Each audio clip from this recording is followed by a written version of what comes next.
Olá pessoal, bom dia, boa tarde, boa noite. Bom, para quem está pegando agora esse vídeo para assistir, eu recomendo não pular as etapas anteriores. Por quê? A proposta desse vídeo é trazer uma discussão mais avançada a respeito de metodologia. Então, para quem está começando a se interar sobre o assunto, está começando a entender o que é metodologia, eu recomendo dar uma olhada nos vídeos anteriores. Eu fiz um vídeo a respeito de preceitos básicos que a gente deve ter para poder escolher uma metodologia para um trabalho científico, independente de ser um aluno de graduação que está começando, ou até mesmo um aluno de doutorado, pós-doutorado. E também tem um vídeo que eu trouxe preceitos intermediários, no qual discuto alguns exemplos de metodologia, apresento essas metodologias inclusive, mas na proposta de agora, a ideia é fazer uma reflexão mais avançada no seguinte quesito. Muitas pessoas provavelmente já se depararam com uma determinada metodologia e perceberam que ela não era bem o suficiente para dar conta do trabalho. Uma boa escolha de metodologia, inclusive uma metodologia que pode ser trabalhada sozinha no decorrer da pesquisa, mas um pesquisador consciente percebe que muitas das vezes esse método escolhido ele tem algumas falhas, ou ele não apresenta toda uma conjuntura adequada para se analisar um determinado arcabouço de dados. Então, muitas das vezes a gente se questiona se tudo bem, a metodologia é correta, mas será que só essa metodologia é o suficiente? Então, para quem parou nesse espaço e percebeu que há uma necessidade maior do que a escolha de uma metodologia, vamos iniciar esse vídeo.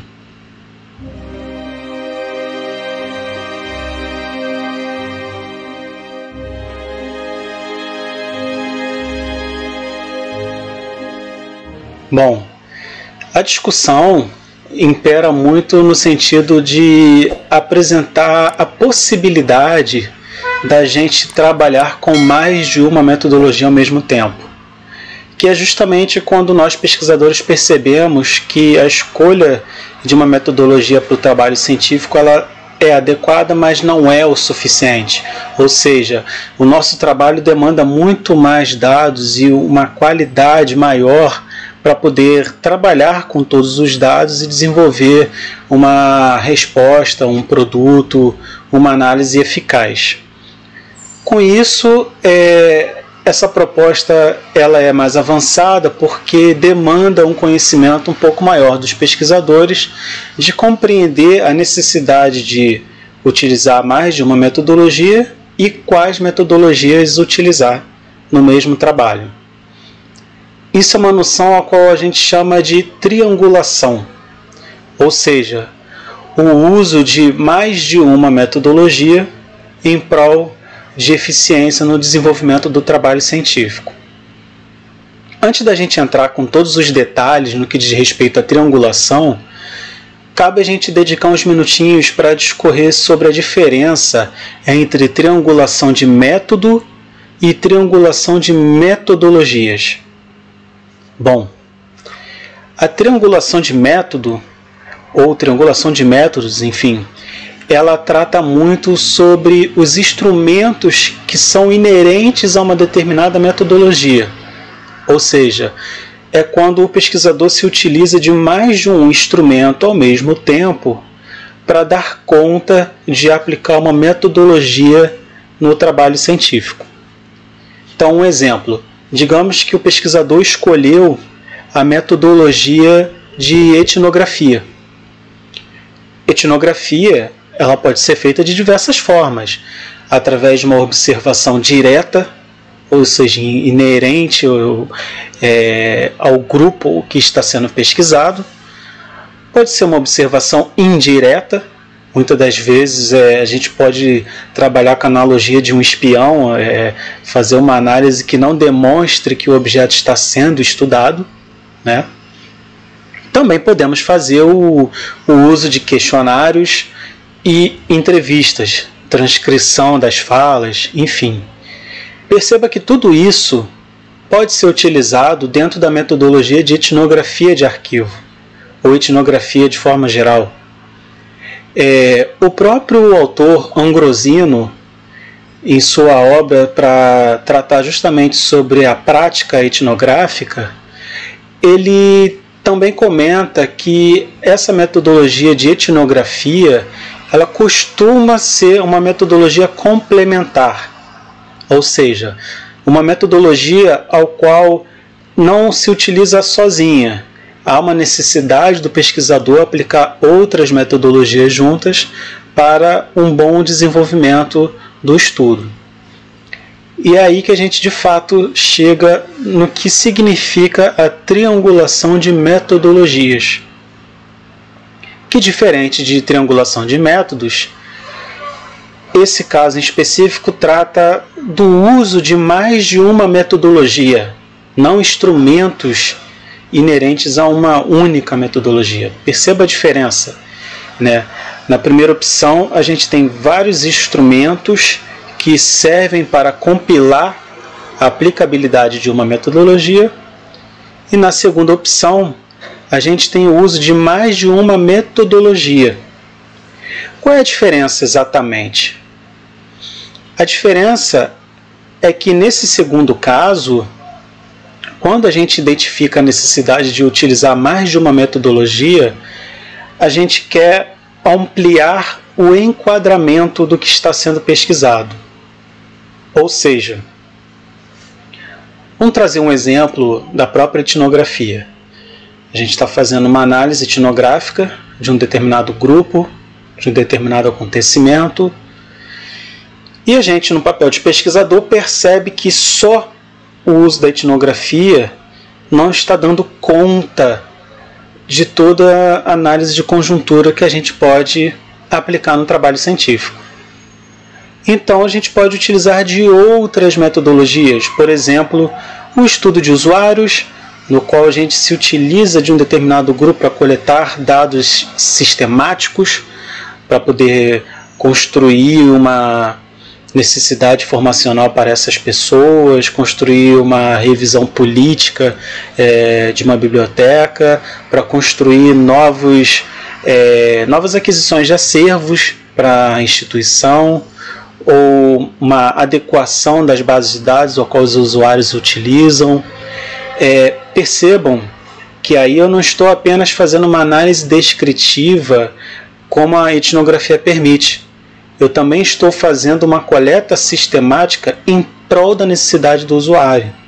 Ou seja, aqui a gente já tem duas metodologias trabalhando em comum.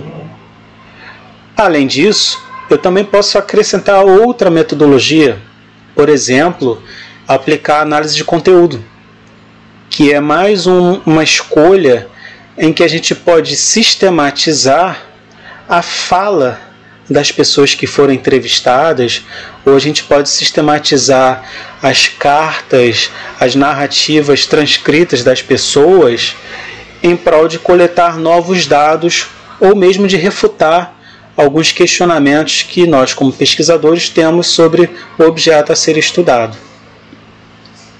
Então percebam que quando a gente se utiliza da triangulação de metodologias, a gente está desenvolvendo um trabalho com um enquadramento ampliado. A gente consegue aumentar o nosso campo de visão para o objeto que está sendo estudado. Claro,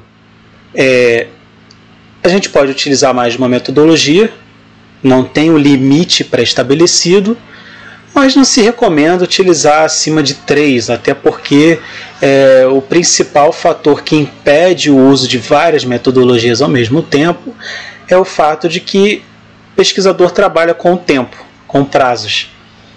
Então, por exemplo, cobrar uma metodologia de triangulação de um aluno de graduação é muito mais complexo, porque requer mais estudo sobre aplicabilidade de metodologias em pouco tempo. Porém, Quando é um pesquisador que já está não digo nem especialização, mas no mestrado ou no doutorado, a gente já está falando de uma pessoa que tem um percurso acadêmico, que já conhece algumas metodologias que utilizou ou não, e isso agiliza o seu processo.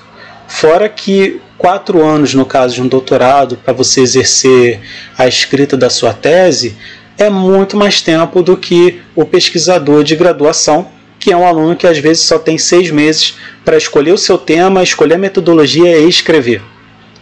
Então, não tem um parâmetro correto, obrigatório de se aplicar uma triangulação de metodologias, mas se recomenda um pequeno percurso para agilizar esse processo e ter uma sábia escolha com relação a que metodologias serão de fato pertinentes para a pesquisa.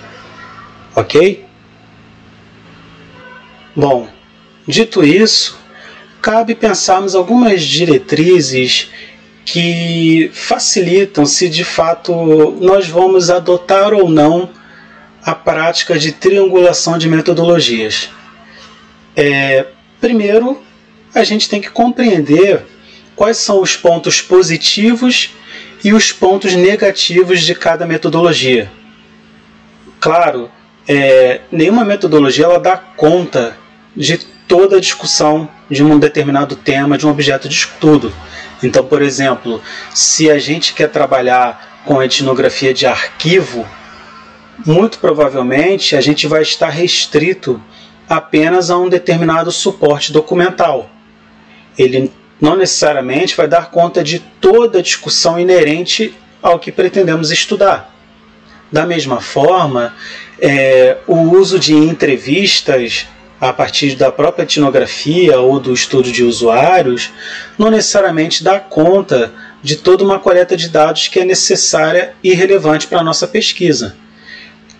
Cada ferramenta tem seus pontos positivos e seus pontos negativos, no que diz respeito ao custo, e aí eu falo custo no sentido custo financeiro, custo de tempo, o próprio tempo também para a entrega da pesquisa. Há uma diferença entre você ter um acesso a um suporte documental no formato PDF ou você ter que perder tempo se deslocando e gastando dinheiro com transporte para fazer entrevistas com pessoas de forma presencial e depois transcrever, né? Há uma diferença que todos esses pontos devem ser levados em conta. Então, primeiro a gente tem que entender que metodologias são eficientes para a nossa pesquisa e quais são os pontos positivos e negativos delas para a gente de fato considerar se ela é relevante ou é mais pagar pedágio, ou seja, é mais dificultoso da gente aplicar na nossa pesquisa. A segunda diretriz que vale a pena a gente pensar é, tendo conhecimento dos pontos positivos e negativos de cada metodologia, entender qual metodologia pode se entrelaçar com a outra. Ou seja, se eu tenho uma problemática no que diz respeito à coleta de dados presencial, logo eu não vou poder fazer uma observação direta ou indireta pela metodologia de etnografia, o que eu posso fazer para compensar isso? Eu posso recorrer à metodologia de etnografia de arquivo. Ok, mas e se essa metodologia não for suficiente, não enriquece a minha discussão? Eu posso recorrer a uma outra metodologia. Eu posso aplicar a análise do discurso junto, para poder trazer uma análise mais sistemática de todo o conteúdo que eu tenho disponível em mãos. Ou seja, são mais metodologias cobrindo as lacunas que uma não dá conta. Então, não pode ser uma escolha aleatória de eu quero trabalhar com 3 metodologias ao mesmo tempo porque eu acho que isso meu trabalho vai ficar mais complexo e com mais conteúdo e profundidade científica. Não tem nada a ver. Então, tem que ter critérios na escolha dessas metodologias. Tem que ser metodologias que conversam. Então não adianta eu pensar em trabalhar com etnografia de arquivo, por exemplo, e ao mesmo tempo querer trabalhar com ensaios clínicos. Ensaios clínicos requer prática, requer um trabalho de laboratório. De nada vai adiantar eu trabalhar apenas com a etnografia de arquivo, ou seja, ter um acesso de dados escritos por meio de um dossiê ou de correspondências, e ao mesmo tempo trabalhar com ensaios clínicos, em que eu preciso estar no laboratório exercendo determinados testes para comprovar a eficácia ou não de um produto. Não conversa. Então a gente tem que ter um cuidado se de fato é uma questão egóica do pesquisador, que quer aplicar mais uma metodologia simplesmente porque quer, acha que isso torna o trabalho melhor, ou se de fato é pertinente o uso de mais de uma metodologia no trabalho científico. Claro, dito isso, a terceira diretriz é a gente justificar a escolha. Por que a gente está escolhendo tais metodologias? Qual é a justificativa dessa escolha? A justificativa pode ser a questão do prazo, pode ser a questão da própria acessibilidade, né? Eu vou trabalhar com etnografia de arquivo porque é o material que eu tenho disponível para minha pesquisa no momento, né? Eu vou trabalhar com análise imagética porque o objeto que eu estudo é justamente um fotógrafo e eu tenho contato com esse fotógrafo. São critérios. Então cabe a gente justificar a aplicabilidade de cada metodologia. Certinho? A quarta diretriz é um pouco mais complicada porque diz respeito à compilação desses dados. Então suponhamos que eu vou trabalhar com 2 metodologias, ou 3. Cada uma dessas metodologias vão evocar dados, vão nos trazer subsídios para a tomada de decisão. Então a gente tem que ter em mente que a triangulação de metodologias tem que tornar esses dados compilados em uma única conjuntura. Ou seja, esses dados coletados têm que conversar, né? Por mais que a gente colete dados diferentes em cada metodologia que está sendo utilizada, esses dados eles têm que somar um ao outro. Eles têm que trazer uma discussão em que ambos são relevantes. Não podem ser dados compilados de forma aleatória, em que um dado não soma ao outro, ou um dado não serve para contradizer outro. Ou seja, dados que a gente não tem como analisar porque não conversam, não possuem uma sistemática, são coletas aleatórias, entendeu? Então a gente tem que ter esse cuidado de como a gente vai trabalhar essas metodologias também no sentido do que elas vão evocar de dados. Se a gente vai trabalhar com etnografia de arquivo e vai coletar dados em loco com um grupo ou através de documentos, a gente tem que entender que o nosso tema permite a conversa desses dados coletados na etnografia da mesma forma que eu aplique outra metodologia junto. Entendeu? Então aqui a gente tem que ter um cuidado e aqui a gente vai perder um tempo maior, mas que vai compensar depois, porque tendo os dados compilados de uma forma adequada, é mais fácil o percurso do trabalho científico se desenvolver sem ter retrabalho, sem ter que voltar para refazer, ou até mesmo modificar a aplicação de uma metodologia ou outra, que é bem pior. A última diretriz é expor os pontos negativos e positivos encontrados a partir dessas metodologias que foram aplicadas no processo de triangulação. Ou seja, quais foram os fatores negativos que foram encontrados nessa coleta de dados? De repente, deixar claro na pesquisa que o uso de uma determinada metodologia não trouxe tantos dados. De repente, considerar que uma observação direta por meio da etnografia trouxe inúmeros dados que uma metodologia de historiografia não seria o suficiente, né? Às vezes, muitas coisas ficam no subjetivo. Muitos dados são utilizados através do que o pesquisador consegue analisar, coletar, dos indícios corporais, dos olhares, dos trejeitos com as mãos, ou algum indício espaço geográfico, ou seja, dados que não necessariamente, e no caso de uma etnografia de arquivo, a gente não vai conseguir coletar. Então, o modo de resposta de um entrevistado, até mesmo o silêncio de um entrevistado, pode trazer muitos dados que um texto, um vídeo até, não necessariamente vai nos trazer, porque um vídeo tem uma edição. Esses silêncios, esses cortes que aparecem no decorrer de um arquivo audiovisual, muitas das vezes corta dados e, por conseguinte, informações que são pertinentes para o pesquisador.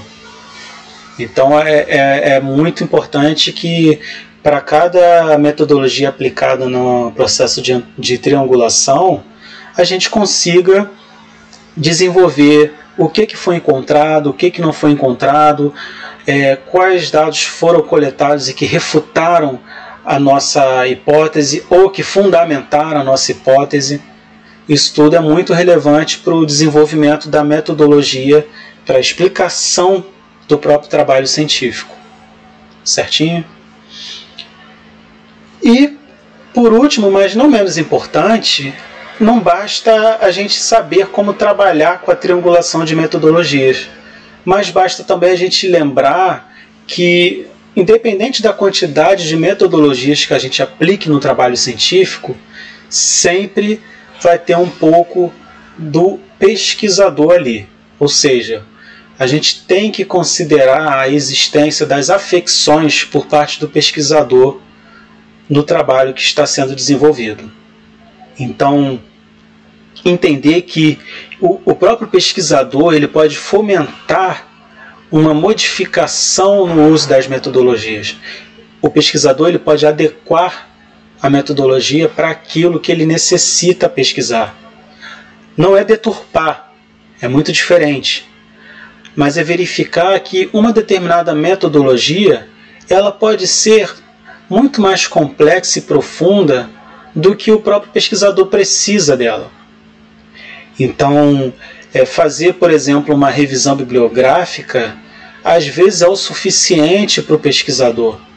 Ele não necessariamente precisa seguir todos os passos que fazem parte de uma revisão sistemática.